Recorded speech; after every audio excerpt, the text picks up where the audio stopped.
Chapter of history کے معزز سامعین السلام علیکم دوستوں، میں ہوں طیب بشیر اور آپ چیپٹر آف ہسٹری میں دیکھ رہے ہیں تاریخ ہند کے سلسلہ کی episode number 98۔ Lord Mountbatten نے اپنے 2 جون کے لیڈروں کے میٹنگ میں اشارہ کر دیا کہ جو سرحدیں پاکستان کے لیے تجویز کی جا رہی ہیں ان میں رد و بدل کا امکان ہے اور اس مقصد کے لیے ایک کمیشن مقرر کیا جائے، تاہم تقسیم ہند کے لیے ایک اصول بھی متعین کیا گیا تھا۔ اس اصول کے مطابق مسلم اکثریت والے صوبے اور دوسرے مسلم اکثریت والے علاقوں کو پاکستان کا جزو بنایا جانا تھا، اور اسی اصول کے تحت 3 جون کو ریڈ ہائی تقریر میں لارڈ ماؤنٹ بیٹن نے جو جغرافیائی حدود بیان کی تھی ان میں مکمل آسام کے علاوہ پنجاب کے ضلع گورداسپور کو بھی مغربی پنجاب کا جزو قرار دیا گیا تھا۔ دوستو، ویڈیو میں مزید آگے بڑھنے سے پہلے چیپٹر آف ہسٹری کو سبسکرائب کریں، اس ویڈیو کو لائک کریں اور بیل آئیکن پر ضرور کلک کریں، شکریہ۔ تاہم مستقل بین الاقوامی سرحدوں کا تعین کرنے کے لیے برطانوی حکومت کی طرف سے ایک کمیشن مقرر کیا گیا، جس میں 2 نمائندے پاکستان کی طرف سے اور ریڈ کلف کے سپرد کی گئی، اور اس کے فیصلے کو آخری فیصلہ قرار دیا جانا تھا۔ مغربی سرحدوں کے تعین کے لیے کمیشن ترتیب دیا گیا۔ اس کمیشن میں حکومت برطانیہ کی نمائندگی مسٹر سپرل ریڈ کلف، جبکہ پاکستان کی نمائندگی مسٹر جسٹس دین محمد اور مسٹر جسٹس محمد منیر نے کی، جبکہ بھارت کی نمائندگی مسٹر جسٹس مہر چند مہاجن اور مسٹر جسٹس تیجا سنگھ نے کی۔ پنجاب باؤنڈری کمیشن میں سکھ نمائندہ سردار بلدیو سنگھ کو بھی شامل کر لیا گیا۔ یہاں یہ امر قابل ذکر ہے کہ ریڈ کلف کو بین الاقوامی سرحدوں کے جغرافیائی تعین کے لیے مقرر کیا گیا تھا اور ان کے فیصلے کو آخری فیصلہ تصور کیا جانا تھا۔ مسلم لیگی اور کانگریسی ارکان محض امدادی ارکان تھے، ناطق فیصلہ ریڈ کلف کا ہونا تھا۔ ریڈ کلف 8 جولائی 1947 کو دہلی پہنچا اور آتے ہی لارڈ ماؤنٹ بیٹن سے ملاقات کی۔ ریڈ کلف زندگی میں پہلی مرتبہ ہندوستان آیا تھا اور ہندوستانی تنازع سے صرف دستاویزی حد تک واقف تھا۔ لارڈ ماؤنٹ بیٹن نے اس کے آتے ہی کان بھرنا شروع کر دیے اور اس کو سرگوشی کرتے ہوئے بتا دیا کہ ہندوستان کی تقسیم کا اعلان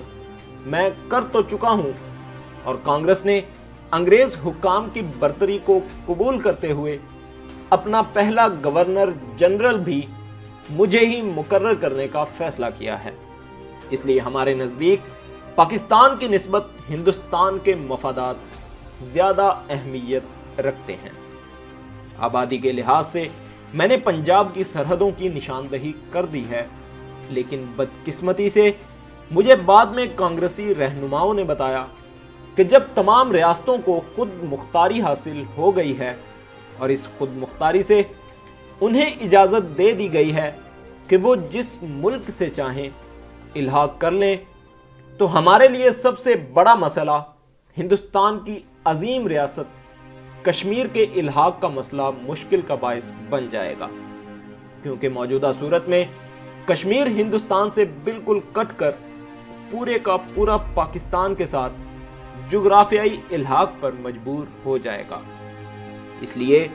کچھ ایسی سرحدوں کا تعین رہنا چاہیے جس سے ہندوستان کی ڈائریکٹ رسائی کشمیر تک ہو جانی چاہیے۔ جہاں تک اس کے الحاق کرنے کا تعلق ہے، اس کے لیے بھارت بعد میں راہ ہموار کر لے گا۔ اس کے علاوہ ماؤنٹ بیٹن نے یہ بات بھی زوردار الفاظ میں کہی کہ میں نے ہندوستان والوں کو پہلے سے بتا دیا ہے کہ 3 جون کی نشری تقریر میں بتائی گئی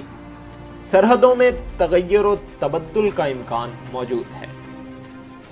ریڈ کلف نے ماؤنٹ بیٹن کے ان الفاظ کو دل و دماغ میں بٹھا لیا۔ ماؤنٹ بیٹن نے کانگریس کی طرف سے دیے جانے والی بے مثال رشوت کی جھلک بھی دے دی، جس میں نقد رقم کے علاوہ بے شمار ہیرے جواہرات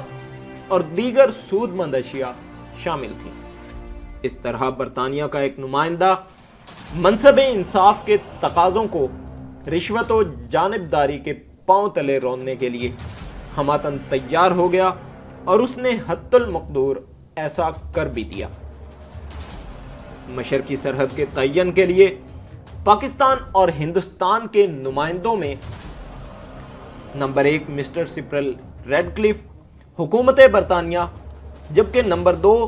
mister Abu Saleh Muhammad Akram Pakistan, Mister Justice S A Rahman Pakistan, Mister C C Biswas Hindustan اور Mister B A Mukherjee Hindustan شامل تھے۔ اس کمیشن نے 22 جولائی کو اپنا کام شروع کر دیا،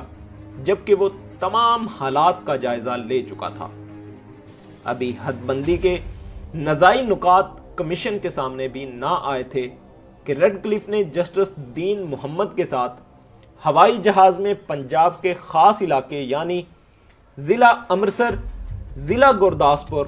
اور ضلع فیروز پور پر پرواز کرنے کی خواہش کا اظہار کیا۔ اس پرواز سے وہ یہ دیکھنا چاہتا تھا کہ جغرافیائی لحاظ سے کس حد تک کشمیر کو ہندوستان سے ملحق کیا جا سکتا ہے، اور مغربی پنجاب کو خشک سالی کا شکار کرنے کے لیے کس حد تک ضلع فیروز پور کے آبی راستوں کو ہندوستان کے حوالے کر سکتا ہے۔ ریڈ کلف کی اس بدنیتی کو جسٹس دین محمد فوراً بھانپ گئے اور صحت کی خرابی کا بہانہ کر کے ریڈ کلف کے ساتھ پرواز کرنے سے معذرت چاہی اور خود قائد اعظم کے پاس جا پہنچے اور اس حقیقت سے آگاہ کیا۔ قائد اعظم اگرچہ معاملہ کو خوب سمجھتے تھے، لیکن ایک قانون دان ہونے کی صورت میں اس شک کو کس طرح مادی صورت میں بیان کر سکتے تھے یا اس کا کس طرح اظہار کر سکتے تھے، اس لیے انہوں نے جسٹس دین محمد کو خاموش ہی رہنے کی تلقین کی۔ قائد اعظم کے اس فیصلے کے سامنے انہوں نے اپنا سر تسلیم خم کر دیا اور کمیشن کی کارروائی میں شرکت جاری رکھی۔ کانگریس لیڈروں نے مغربی پنجاب کو خشک سالی کا شکار کرنے کے لیے ریڈ کلف کو جو نقشہ دیا، اس میں حد کی لکیر کھینچتے ہوئے ان دونوں تحصیلوں کو ہندوستان میں شامل دکھا دیا گیا۔ پاکستانی ارکان نے اس پر بحث کرنے کے لیے ریڈ کلف کی توجہ اس طرف مبذول کرائی تو ریڈ کلف نے سیدھا جھوٹ بولتے ہوئے ان دونوں نمائندوں کو کہہ دیا کہ آپ فکر مت کریں، تحصیل پٹھان کوٹ، گرداسپور، نکودرا اور زیرہ کو پاکستان ہی کا جز دکھایا جا رہا ہے، اور میں اپنے آخری فیصلے میں اس کا ذکر کروں گا۔ پاکستانی نمائندوں نے اس دروغ گوئی پر مبنی یقین دہانی پر اعتبار کیا اور خاموشی اختیار کر لی۔ ریڈ کلف نے اپنی آخری رپورٹ 9 اگست 1947 کو وائسرائے کو پیش کر دی۔ چونکہ اس رپورٹ میں کمیشن کے تمام ارکان کی آرا کو شامل کیا گیا، اس لیے اس رپورٹ کو حقائق پر مبنی معاملات پر تیار کیا گیا، اور ریڈ کلف نے وقتی طور پر ارکان کو مطمئن کر دیا۔ ریڈ کلف کے اس ایوارڈ کو 11 دن تک صیغہ راز میں رکھا گیا۔ 17 اگست کو ملک کی تقسیم عمل میں آئی اور اس ایوارڈ کا اعلان 17 اگست 1947 کو کیا گیا۔ ان 11 دنوں میں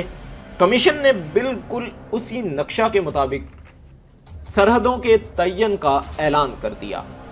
جس کا نقشہ کانگریسی لیڈروں نے دوران تحقیقات دیا تھا۔ اس طرح وہ لوگ جو ان تحصیلوں میں اس خیال سے مطمئن ہو کر بیٹھے رہے اور نقل مکانی کا خیال ان کے نزدیک بھی نہ بھٹکا، یکا یک ہندوستان کی سرحدوں میں مقید ہو جانے کی صورت میں نہ صرف وہ بے حد گھبرائے بلکہ خون ریز فسادات کی نظر ہو گئے۔ ایک اندازے کے مطابق 2 لاکھ مسلمان ان علاقوں میں ہندو گنڈوں کی بربریت کا شکار ہوئے۔ اس طرح ریڈ کلف نہایت دیدہ دلیری سے انصاف کی لاش کو ہندوستان کی سرزمین پر پھینک کر فساد کی آگ لگا کر واپس انگلستان روانہ ہو گیا۔